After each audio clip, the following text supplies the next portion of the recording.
Il y a beaucoup de pays francophones en Afrique, surtout en Afrique du Nord et de l'Ouest. En Afrique du Nord, il y a le Maroc.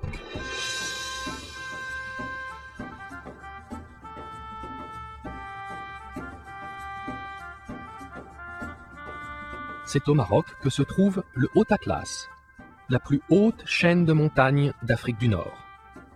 On peut y faire de très belles randonnées, et même y skier en hiver.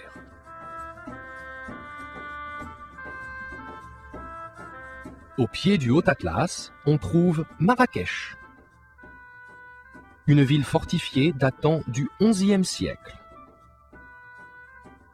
Dans la médina de Marrakech, la place Djemma El Fna est un endroit très animé, où l'on peut voir des charmeurs de serpents, des dresseurs de singes et des musiciens.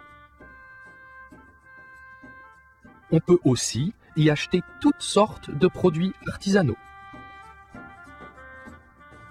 De l'Atlantique à la mer Rouge, le Sahara s'étend sur 11 pays d'Afrique.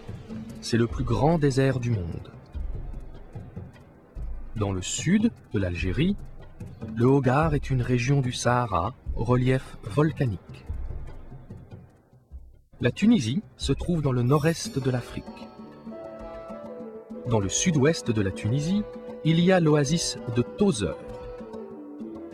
Cette ville, de 17 000 habitants, est alimentée par 200 sources qui irriguent des plantations diverses et produisent les meilleures dattes du monde.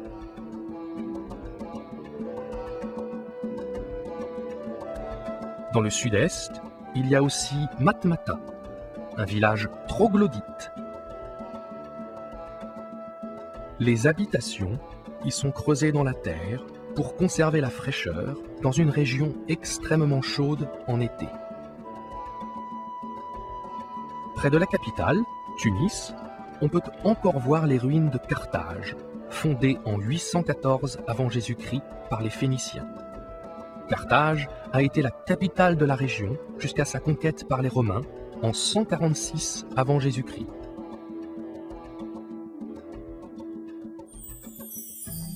En Afrique de l'Ouest, il y a la République du Mali. Sa capitale est Bamako, sur le fleuve Niger.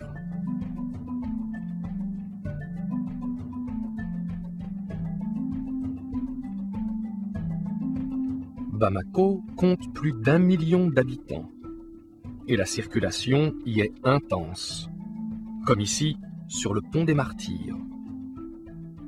Environ 94% des Maliens sont musulmans. Un autre pays francophone d'Afrique est le Cameroun. À Yaoundé, capitale du Cameroun, la vie se passe dans la rue. C'est là qu'on trouve les marchés colorés et l'artisanat local.